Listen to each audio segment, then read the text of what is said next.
الدین عند اللہ الاسلام صدق اللہ العظیم۔ میرا عزیز و بھائیو بزرگ دوستو، قیامت تک کے لیے اللہ تبارک و تعالیٰ نے دین اسلام کو اپنا پسندیدہ طریقہ قرار دے دیا ہے۔ اب جو بھی انسان کامیاب ہوگا اسلام کے طریقے سے کامیاب ہوگا۔ عیسیٰ علیہ السلام کے ماننے والے عیسائی عیسیٰ علیہ السلام کے طریقے پر چل کر کامیاب نہیں ہو سکتے، اور دوسرے لوگ دوسرے نبیوں کے طریقے پر چل کر آج کے زمانے کے اندر کامیاب نہیں ہو سکتے۔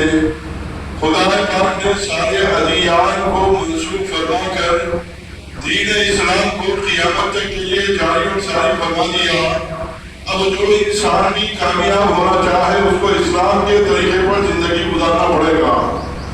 لیکن یہاں چھوٹی سی ایک بھول ہے، اسی طرح مجھے اشارہ کرنا مقصود ہے، وہ یہ ہے کہ دین اسلام اور مذہب، ہم نے دین کو مذہب کو ایک ہی سمجھ لیا، جس کی وجہ سے تھوڑا سا اسلام میں فقدان پیدا ہو گیا۔ مذہب ایک الگ چیز ہے اور دین ایک الگ چیز ہے۔ دین وے آف لائف، زندگی گزارنے کا طریقہ، کہ انسان زندگی کس راستے پر گزارے اس طریقے کا نام دین ہے۔ اور مذہب اسلام کی جو عبادات ہیں، نماز، روزہ، حج، زکات وغیرہ، یہ مذہب ہے۔ مذہب میں دین داخل نہیں ہے، لیکن دین میں مذہب داخل ہے۔ تھوڑا سا فرق سمجھنے کی ضرورت ہے کہ دین الگ ہے، مذہب الگ ہے۔ دین میں مذہب داخل ہے، لیکن مذہب میں یہ دین داخل نہیں ہے۔ مذہب کسے کہا جاتا ہے؟ جو عبادات ہم کرتے ہیں اور ہمیں نہیں، دوسری اقوام۔ اس لیے قرآن پاک کے اندر سورہ کافرون کے اندر اللہ نے فرمایا لکم دینکم ولی دین۔ کافروں کا خطاب ہے یہاں پر، لیکن اللہ فرمایا کہ تمہارا دین تمہیں، ہمارا دین ہمیں۔ کیا مطلب؟ زندگی کا گزارنے کا جو طریقہ میں کہتا تھا، جو تم کرو تمہارے لیے، ہم جو کرو ہمارے لیے۔ تو مذہب یہ اعمال جو ہم اسلامی کرتے ہیں اس کو مذہب کہا جاتا ہے، لیکن دین اسلام یہ بہت وسیع مفہوم رکھتا ہے، اس کے اندر مذہب بھی داخل ہے۔ اسی لیے محققین نے فرمایا ہے کہ دین اسلام سے کیا مراد ہے؟ فرمایا اس کے اندر 6 باتیں ہیں۔ ایک بات ایمانیات، کہ ہر ایمان والے کا یقین ہونا چاہیے کہ اللہ کی ذات کرنے والی ہے، سب کچھ اللہ کے اختیار میں ہے۔ اللہ جو چاہے جب چاہے جیسے چاہے جو کرنا چاہے کر سکتا ہے۔ اللہ تبارک و تعالیٰ ساری تعلق سے بے نیاز اللہ الصمد، کسی بھی چیز کی حاجت پیدا ہو رہی ہے، نہ عبادت گاہوں کے سجدے کی، نہ عبادت کی، نہ رکوع کی، نہ مساجد کی، نہ مدارس کی، نہ دوسرے دیان کی چیزوں کی، کسی کی حاجت اللہ کو نہیں ہے۔ اللہ الصمد، اللہ بے نیاز ہے۔ اللہ وہ ہے جو چاہے جیسے چاہے جو کرنا چاہتا ہے کرتا ہے، وہ کن و فیکون کا مالک ہے۔ فرمایا سب سے پہلی چیز یہ ایمانیات ہے۔ اس کے اندر آدمی کو مضبوط کرنا ضروری ہے، اور قسم کے شک و شبہے سے پاک رہنا ضروری ہے کہ اللہ تبارک و تعالیٰ کو پورا اختیار ہے، جو چاہے کر سکتا ہے۔ جیسے دن میں سے رات نکالتا ہے، رات میں سے دن کو نکالتا ہے، جلوہ کو سماں میں تبدیل کرتا ہے، بارش آسمان سے برساتا ہے، زمین کو پھاڑتا ہے، اگلوں کو اگاتا ہے، جو کچھ کرتا ہے اللہ تبارک و تعالیٰ کل مختار ہے۔ اس کے اندر اللہ تبارک و تعالیٰ وہ کسی کی اختیار نہیں ہے۔ فرمایا ایمانیات، سابقہ کتابوں پر، سابقہ نبیوں پر ایمان مجمل، ایمان تسلیس کا تذکرہ ہے، یہ تمام باتیں۔ فرمایا ایک چیز تو ایمانیات ہے، اور دوسری چیز عبادات ہے۔ عبادات میں اللہ کی ذات میں کسی کو شریک نہیں کرنا، عبادت کے قابل صرف اللہ کی ذات ہے۔ اس میں نماز، روزہ، حج، زکات، اتنی چیزیں عبادات ہیں۔ اس کے بعد فرمایا معاملات، لین دین، خرید و فروخت، زندگی گزارنا، یہ بھی دین اسلام۔ اور اس کے بعد معاشرت، اور معاشرت کے بیوی کے اچھے دوست ہیں جن کے ساتھ میں رہنے سے طریقے۔ اور اس کے بعد ایمانیات، عبادات، اخلاقیات، معاملات، معاشرت، سیاست۔ ان 6 چیزوں کا نام دین ہے، جو زندگی گزارنے کے وے آف لائف ہے۔ مذہب یہ چند عبادات کا نام ہے۔ آج مسلمانوں نے مذہب کو دین سمجھ لیا، دین کی مدد سے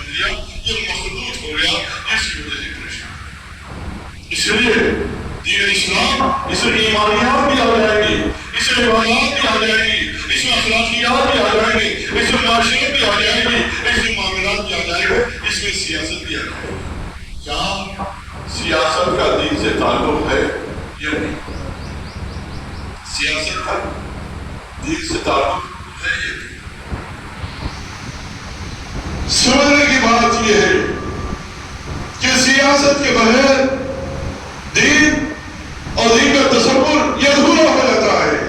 اور سیاست یہ نہیں ہم جو سمجھتے ہیں الیکشن لڑنا، یہ نہیں ہے. یہاں تو نہ ایمان ہے نہ صداقت ہے، یہاں نہ دینداری ہے نہ لوگوں کی بھلائی کا جذبہ ہے، یہاں تو الگ کیفیات ہیں. اصل میں شریعت کا اصول یہ ہے کہ دین کے تابع سیاست ہونا چاہیے. لیکن آج جو لوگ ہیں سیاسی، وہ سیاست کے تابع دین کو کر دیتے ہیں. اور یہ چیز جہاں بھی آئے گی وہ دین باقی نہیں رہے گا. چاہے عبادات میں بھی آ جائے، عبادت جو ہوگی وہ دین کے تابع ہو کر، سنت رسول کے تابع ہو کر کی جائے گی. جب ان چیزوں کو تابع کر دیا جائے گا تو عبادت باقی نہیں رہے گی، مذہب بھی باقی نہیں رہے گا. اس لیے ان سارے معاملات کے اندر یہ ساری کی ساری چیزیں دین کے تابع ہونا چاہیے. ایسی سیاست یہ دین کے تابع ہو، اور جہاں اس کی گنجائش نہ ہو تو بھی سے اسے رکنا ہی بہت زیادہ ضروری ہے. لیکن یہ سمجھنا کہ سیاست کا دین سے کوئی تعلق نہیں ہے، یہ صحیح تصور نہیں ہے. اسی لیے حضور اکرم صلی اللہ علیہ وسلم انداز کیا ہونا چاہیے. جب مدینہ منورہ تشریف لائے، میثاق مدینہ، یہ سیرت طیبہ کی تقریباً ہر بڑی کتاب میں آپ کو مل جائے گا.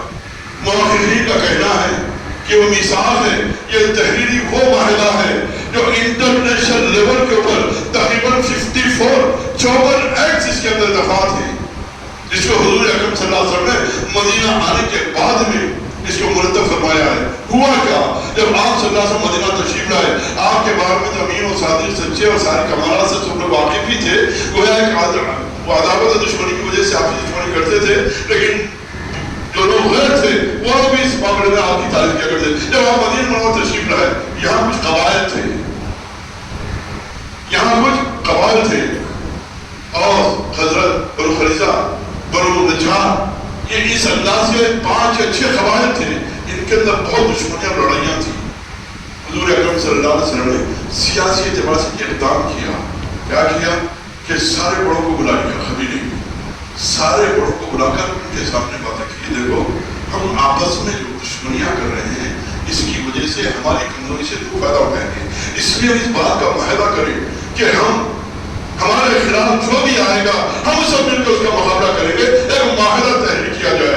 اسی قبیلے کا ایک بڑا کھڑا ہوتا ہے کہ اے محمد بن عبداللہ، ابھی رسول اللہ نہیں کہتے تھے کیونکہ ایمان قبول نہیں کرتے تھے. اے محمد بن عبداللہ، ہم تو محمد رسول اللہ صلی اللہ علیہ وسلم کہا کہ معاملہ ہم نے کئی مرتبہ کیا ہے لیکن یہ باقی نہیں رہا، لہذا اس کو امپلیمنٹ کرنے کے لیے، نافذ کرنے کے لیے ایک ہی راستہ ہے، اس کے سربراہ آپ بن جائیں.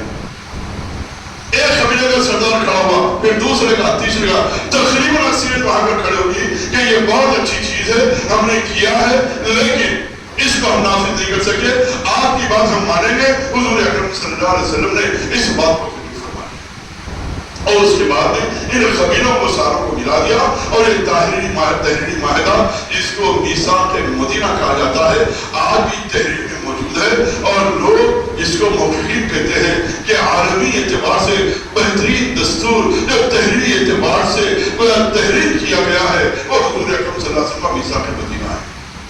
گویا یہ سیاسی اعتبار سے آپ کا اقدام تھا کہ ان لوگوں کے کہنے کے اوپر آپ نے وہاں پر انہوں چپل کے پیدا کرنے کے لیے ایک قدم اٹھایا جس کو تحریر میں لایا اور اس کے بعد مدینہ کی فضا کو ہموار فرمایا. پھر مدینہ کے اندر دین ایسے پھیلا کہ ہجرت سے پہلے یعنی تقریباً 13 سال زندگی میں 300 سے زیادہ مسلمان نہیں ہو سکے، جبکہ یہاں مدینہ منورہ کے اندر لاکھوں کی تعداد میں لوگ ہو گئے. جبکہ حج کے حجۃ الوداع کے موقع پر 10 ہجری میں وہ تقریباً 12 صحابہ کرام نے حجۃ الوداع کیا.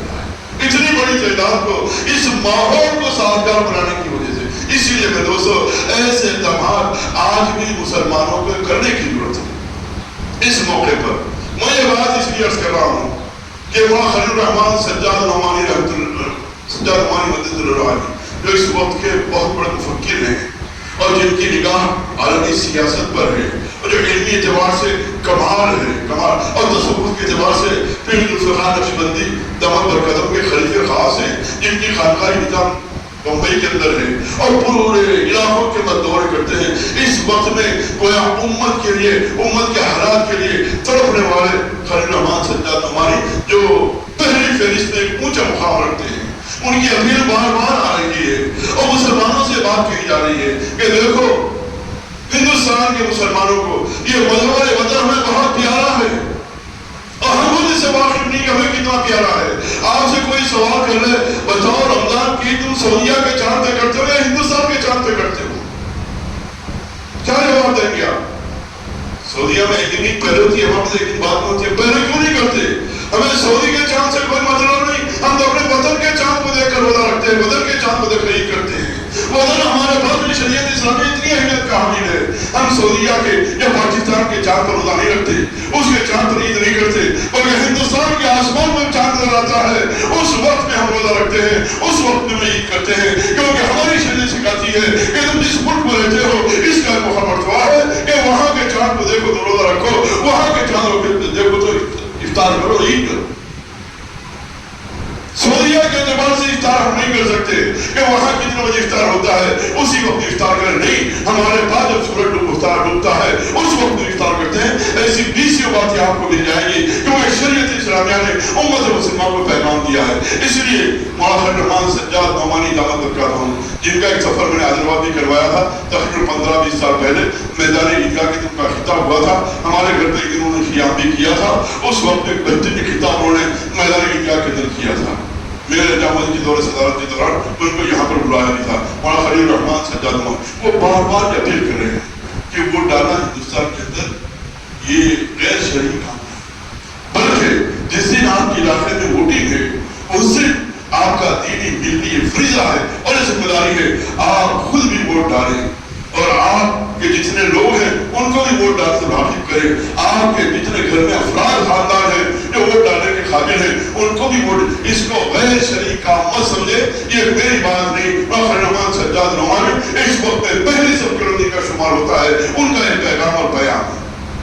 اس لیے میں اس موقع پر ووٹ نہ ڈالنا یہ گویا اوروں کی مدد کرنے کے برابر ہے، بلکہ کھلے الفاظ میں جو ظلم و بربریت کے ساتھ میں یہاں ہندوستان میں سر ماحول کو خراب کر رہے ہیں ان کی طرفداری کرنا ہے. اس لیے بہت احتیاط سے اور بہت ضرور سمجھ کر، بلکہ میں اپنی طرف سے تو یہ بات نہیں کہوں گا کہ جس دن ووٹ ڈالنے کا دن ہے اس دن آپ اپنے گھروں سے نکل کر اپنی ذمہ داری سمجھ کر ووٹ ڈالنے کی اور ڈروانے کی، اپنے دوست احباب کو میسج کر کے ان کو متوجہ کرنے کی، کیونکہ اس وقت میں ایک موقع کا تبارک و تعالیٰ نے دیا ہے. بڑے بے چین ہیں اللہ والے جو درد دل کے ساتھ زندگی گزار رہے ہیں کہ امت یہاں کی مساجد، یہاں کی خانقاہیں، دین اور تشکر اور ہماری قربانیاں، یہ بقرعید کی قربانیاں اور بہت سے ایسے مسائل ہیں جن کے لیے امت کے درد حضرات بہت فکر مند ہے. اس لیے عام لوگوں سے بات کی اپیل کر رہے ہیں کہ جتنے شکر حضرات ہیں اور جتنے مسلمان ہیں یہ اپنی ذمہ داری سمجھ کے، بلکہ اس دن اپنا دین کا یہ اہم کام سمجھ کر آپ اس کام میں ضرور شرکت کریں. اور اس میں ایک بات کا خاص خیال رکھیں کہ اپنے ووٹ تقسیم نہ ہونے پائیں، یہ خیال خاص رکھیں. اللہ تبارک و تعالیٰ ان باتوں کو سمجھنے کے من کرنے کی توفیق نصیب فرمائے. وآخر دعوانا الحمدللہ.